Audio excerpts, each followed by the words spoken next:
Please note, The Phantom Lover was published in 1921 and may contain period-typical racism, sexism, or other disquieting content. Hi, I'm Morgan, and today I will be reading from The Phantom Lover by Ruby M. Ayres, and the chapter I will be reading today is Chapter 18. Esther wrote to Mrs. Ashton that same night and told her she must regretfully decline the offered position. She gave no reason, but she permitted herself a little sigh of regret when the letter was dispatched. She would like to have gone. She would like to have seen Raymond's home and to have got to know his mother, but it was his wish that she should not go.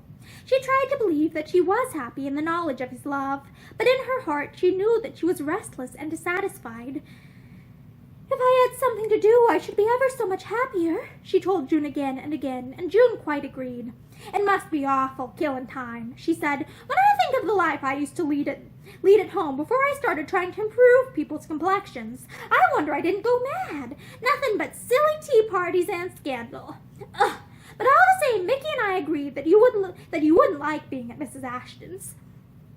"Mickey," said Esther scornfully, "as if I care what he thinks." June looked mildly amazed. "Oh, all right," she said smoothly. "I suppose I may mention his name sometimes, mayn't I?" She began to laugh. "Do you know that for once in my life I've been totally wrong with regard to you two, and I was so sure you'd more than like each other. I even thought it quite possible that Mickey might fall in love with you. You're so exactly suited to him." "I'm glad you think so," said Esther dryly. "I'm sorry I can't oblige you by agreeing." June said, "Humph!" She yawned. "All the same," she added after a moment, "I'm convinced that things would have been different if it hadn't been for that phantom lover of yours. You're so crazy about him." There was a touch of exasperation in her voice. Esther flushed angrily. "It's absurd of you to talk like this," she said. "Mr. Mellows is the last man on earth I should ever have looked at, even supposing Raymond." She had spoken the name before she was aware of it. In her momentary flash of temper, the secret she had so carefully guarded escaped her. It was too late to attempt to cover what she had said. She knew by the sudden expression on June's face that she had heard. There was a poignant silence. Then June sat up with a little jerk. Of course, that's let the cat out of the bag," she said curtly. "And you let me run him down. How mean! How unutterably mean of you, Esther! I can't think now why I never guessed. Raymond Ashton!" Esther had flushed scarlet. I never said that was his name," she tried to defend herself. "It's purely your imagination, and even supposing it is, do you think I mind what you say about him, or Mr. Mellows either? Neither of you know him as I do, or you would never say such cruel, wicked things." She stopped with a sob in her voice. "Then it is Raymond Ashton," June said gently. She got up and came over to where Esther was sitting. "Oh, I am sorry I said anything about him," she cried impulsively. "You ought to have stopped me. How on earth was I to know?" "I don't care what you say. It's all untrue," Esther protested stormily. "Nothing you could ever say about him would influence me or make me feel any differently." June got up for a cigarette. When she was nonplussed, she invariably had to smoke. She took several agitated puffs before she looked at her friend again. "Well, anything I said was an absolute innocence. You know that," she said in distress. "I had no more idea than the dad that you and he... So that's why he doesn't want you to go to his mother." "He doesn't know. I never told him it was to Mrs. Ashton's. I just said I had had an offer of a berth. I suppose you were trying to make out now that he..." "Heaven bless the child!" June cried. "I'm not trying to make out anything. I'm struck all of a black, as Lydia says. So he's the phantom lover, is he? Well, I can't find any words to suit the case."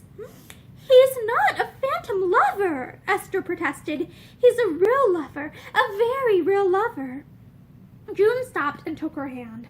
"I'm not going to let you quarrel with me over him, no matter how badly you want to," she said. "No man is worth two friends having a row over. I'm quite prepared to take him to my arms and love him if you do." "Oh, Esther, don't look like that." There were tears in Esther's eyes, and her lips were trembling. "You're You're making fun of me, she protested. It's unkind of you. June turned away. She wondered if, perhaps, after all, she and everyone else had thoroughly misunderstood Raymond, and if this girl's warm championing of him was deserved. He's not nearly good enough for her, she was telling herself indignantly. She'll never really be happy with him. I hope you won't tell Mr. Mellows or anyone else, Esther was saying defiantly. I don't want my affairs talked over by everyone. I shall not tell anyone, June said quietly. She stood looking down into the fire, and her face was troubled. Presently she walked to Esther, and, stooping, kissed her. I'm awfully glad I know, she said. It makes our friendship seem so much more real. Esther smiled faintly, but June was ill at ease. She felt instinctively that things were not all right. It isn't the man himself, she told herself obstinately. It's some foolish, mistaken ideal of him that she has created. She wondered what he really was doing in Paris. Mickey would know. He and Mickey had been such great friends. There would be no harm in speaking of him to Mickey. At least that would not be betraying any secret or confidence. She rang Mickey up the following morning. She made the excuse that she wanted to see him on business. She took him to lunch at her club. You don't look well, was her greeting. What's the matter, Mickey? Mickey frowned. If there was one thing he hated, it was for anyone to remark on his appearance. He answered brusquely that he had never been better in his life. By the way, I was going to write when you rang up, he said. I've got some tickets for a first night tomorrow. Would you care to come along and bring Miss Shepstone? June beamed. She liked going out with Mickey. I should love it, she said with enthusiasm. I can't answer for Esther, though. Try to persuade her, he urged carelessly. I don't suppose she's been about much. It would do her good. She told me she loves theaters, June admitted, but the trouble will probably be that she hasn't got a dress. A dress? Mickey echoed vaguely. Can't you lend her one of yours? June laughed. My dear boy, she's much taller than me and slimmer. However, I'll see what can be done. Where shall we meet you? I'll call for you at 7. We'll have some grub first. Good. And if Esther won't come? Oh, well, if she won't, you come along, of course. But try and persuade her. She refused Mrs. Ashton's offer, you know, June said presently. She kept her eyes lowered. She felt self-conscious and guilty. Has she? Mickey did not sound particularly interested. Yes, the phantom lover objected or something, and I think it's just as well. She said something about it when I had tea with you the other day. June nodded. So she did. I dare say that wretched Raymond would have tried to make love to her if she had gone, she added deliberately. He's away just now, Mickey said quickly. I ran across him when I was over in Paris last week. June looked up quickly. Did you? What's he doing there? Nothing particular. He often goes over, you know. I can't stand that man, June said after a moment. No? Mickey's voice was casual. I never could see why you're so thick with him, she went on. Mickey laughed lazily. Perhaps because I haven't your gift of second sight, my dear, he said.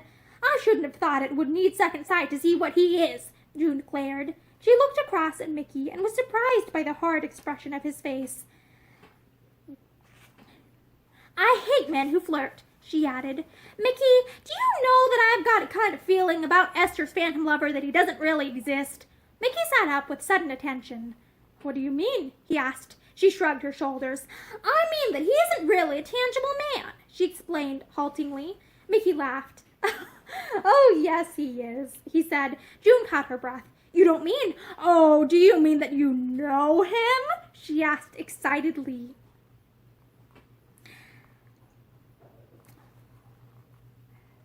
Ooh, Mickey met her eyes with a faintly ironical smile in his own.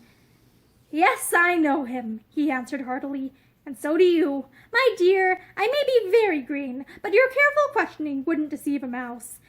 Mickey, said June indignantly. She flushed all over her face, and her queer eyes blazed angrily. She really felt that she had done a dreadful thing in having allowed him to guess. You didn't look so upset, Mickey said. You've not told me anything. I knew it long before you did. When? How? Oh, Mickey, do tell me.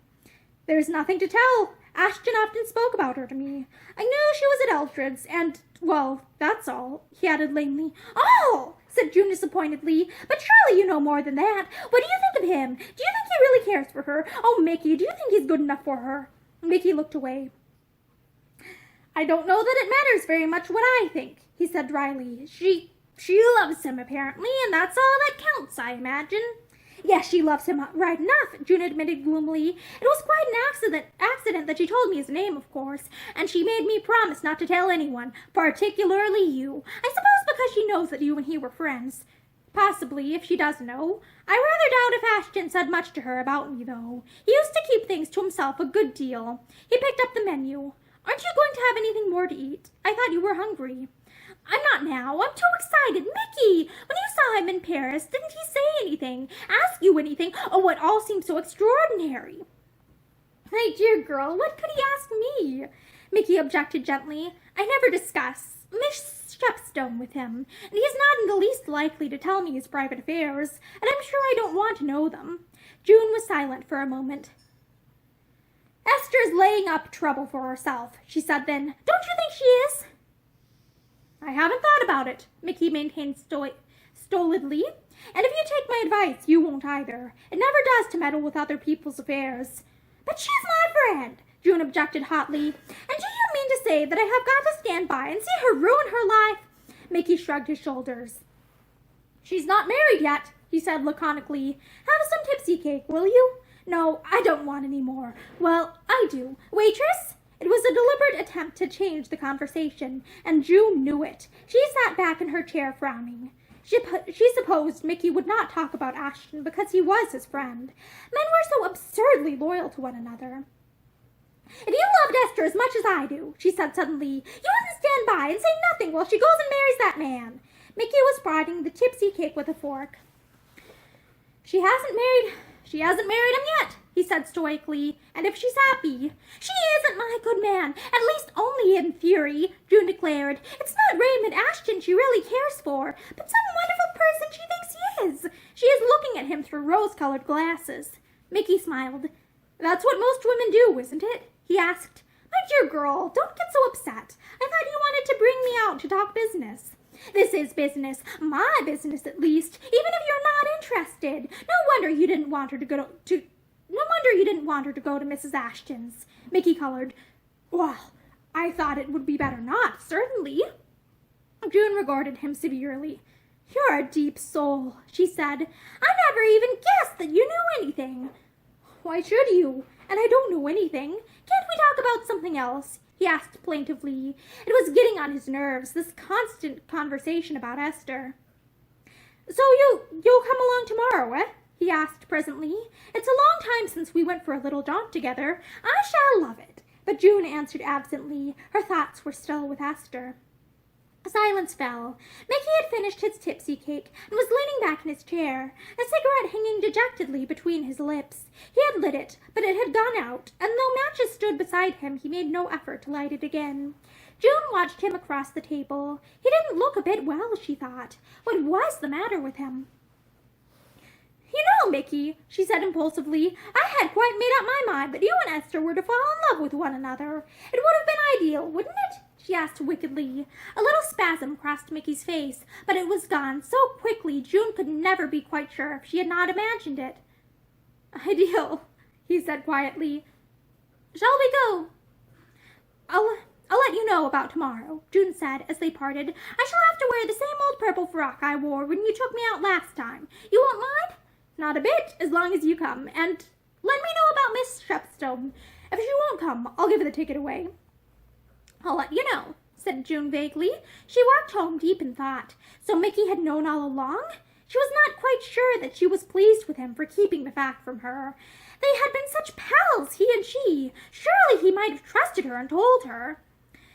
I suppose I'm not to be trusted with a secret, though," she thought with a comical sigh. "Look how easily I gave Esther's away."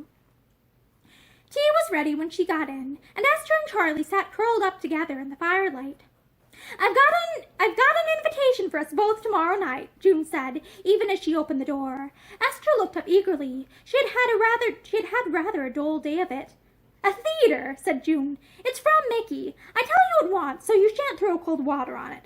He's got some seats for our first night, and asks us both to go. What do you say?" "I haven't a dress," said Esther promptly.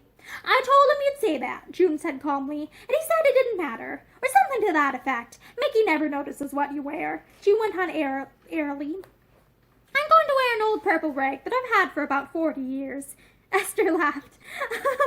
"I dare say I can buy one in time," she said. She did not intend Mickey to think she could not afford a frock. "I think I should rather like to go," she added shyly. "Good." June hid the amazement she felt. "Well, Mickey's going to call for us and take us out to dinner first. It'll be a scrumptious dinner. Mickey always does the thing in style." "It's kind of him to ask me," Esther said. "Why?" June demanded. "Oh, you mean because you don't like one another. But that wouldn't trouble Mickey. He'd take you out if he hated the sight of you. He's so kind-hearted." "Thank you for a doubtful compliment," said Esther. She was making plans rapidly in her mind. Mickey had never seen her well dressed. "I had another check from Raymond this morning," she said, flushing, "so it will come in useful. I can get a ready-made frock. I shan't look so bad." "You'll look an angel, whatever you wear," said June affectionately. "I know a little woman just off the Brompton Road who'll fix you up," June said eagerly. "She's got the tiniest shop, but it's cram full of the sweetest things. She's awfully nice, too." "I can't afford much," Esther said dubiously. "She won't charge you much," June declared. "She's a friend of mine. She has my creams on her counter. It's a fine advertisement, you see. She gets lots of actresses and smart people in, and they ask what it is, and try a jar and send for more. And there you are." Esther laughed. "If she's too expensive," she protested. But she ended by paying much more than she had originally intended. There was such a gem of a frock, black velvet, and a white transparent bodice. "You look a duck," June declared. "Doesn't she, Fifi?" But the mirror told Esther how charming she really looked, without any further words. "I really ought not to have spent so much," she said as they went home. "But it is rather nice, isn't it?" "Mickey will be absolutely bowled over," June declared. "I shall have to take a back seat all the evening." Mickey apparently was bowled over, judging by the look that crept into his eyes when he arrived and found Esther alone in the sitting room. June was late, as usual. She called out to him from her room that she wouldn't be half a minute. "There's no hurry," Mickey answered quickly. He went over to where Esther stood, a little flushed and shy in her new frock. "It's very kind of you to come," he said rather agitatedly. She looked up. "It's very kind of you to ask me," she answered. She felt much more at her ease with him now. She knew that she was looking particularly pretty. "And it isn't the first time we've had a dinner, and it isn't the first time we have had dinner together, is it?" she asked. He answered eagerly that he was glad she remembered. He had almost thought she must have forgotten. "No, I shall never forget that, though it seems so long ago since that night. I was unhappy then, but now?" he asked as she paused. "Now everything has come right," she told him. "You said you were sure it would, if you remember." His face changed a little. "I am glad I was such a good prophet," he said. June came bustling in. She was flushed and breathless, and laden with flowers, fan and gloves, all of which she dropped to the sofa. "I'm quite ready. Esther, where's my cloak? Do find it. There's an angel. Oh, and my slippers. I've got everything else." But it was at least another 10 minutes before they were in the taxi and racing away through the night. "I've booked a table at Marnio's," Mickey said. "I hope you like Marnio's, June." "I like anything tonight," she told him. "I'm going to enjoy myself thoroughly, whatever happens." Mickey glanced at Esther. "And you, Miss Shepstone?" he asked rather nervously. "Esther's too excited to speak," June answered for her. Hurry here already." She led the way into the lounge of the big restaurant. Mickey was well known here, apparently. "Everyone in London knows Mickey," June whispered to Esther with a sort of pride. "Look at the attention he gets." Esther glanced at him. Probably anybody with Mickey's money could get the same attention, she thought. There were a good many people in the lounge. Esther looked at them interestedly. Some of the women were beautifully dressed, but the black and white frock held its own bravely. You look nicer than any of them, June told her. I know. Hello, Mickey's found a friend. She looked across to where he was standing, and Esther followed her gaze. Mickey was talking to two ladies. One of them was young and rather pretty, and the other, Esther's face flushed up suddenly, and she bit her lip hard, for the other was Mrs. Ashton, Raymond's mother. And that is the end of chapter 18 of The Phantom Lover by Ruby M. Ayres. Thank you for listening to this chapter with me, and I hope that you join me for more in the future.